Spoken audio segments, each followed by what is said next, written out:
غم کو دعا میں ڈھالنا۔ قرآن میں سورہ یوسف میں حضرت یوسف علیہ السلام کا قصہ بیان ہوا ہے۔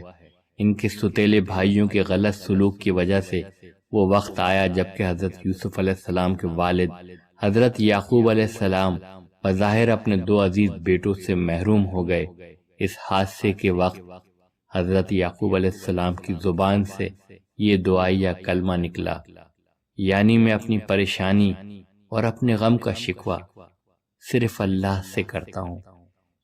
پیغمبر کی زبان سے نکلے ہوئے یہ الفاظ ایک اہم حقیقت کو بتاتے ہیں۔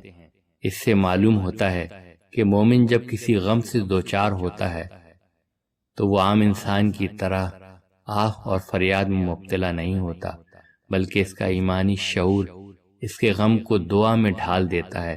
وہ اللہ کی طرف رجوع ہو کر اس سے التجا کرنے لگتا ہے کہ وہ اس کے کھونے کو یافت میں بدل دے اور اس کی محرومی کی حسن تلافی فرمائے۔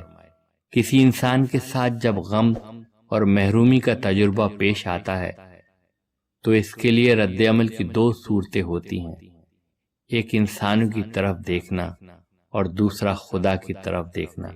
جو لوگ حادثے کے وقت انسان کی طرف دیکھیں وہ صرف یہ کرتے ہیں کہ انسان کے خلاف فریاد و فغان میں مبتلا ہو جائیں، مگر جس شخص کا یہ حال ہو کہ وہ اس قسم کے تجربے کے بعد خدا کو یاد کرنے لگے، وہ چھیننے والے کے بجائے دینے والے کو اپنا مرکز توجہ بنا لے، اس کا ذہن مایوسی کے بجائے امید کا آشیانہ بن جائے۔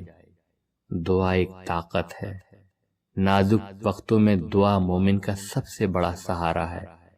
دعا اس اعتماد کا سرچشمہ ہے کہ اس دنیا میں کوئی کھونا آخری نہیں، بلکہ ہر کھونے میں اثر نو پانے کا راز چھپا ہوا ہے۔ ہر آدمی کی زندگی میں ایسے لمحات آتے ہیں جبکہ وہ اپنے آپ کو بے بس محسوس کرتا ہے۔ ایسے لمحات میں خدا سے دعا کرنا آدمی کے دل کو سکون بخشتا ہے۔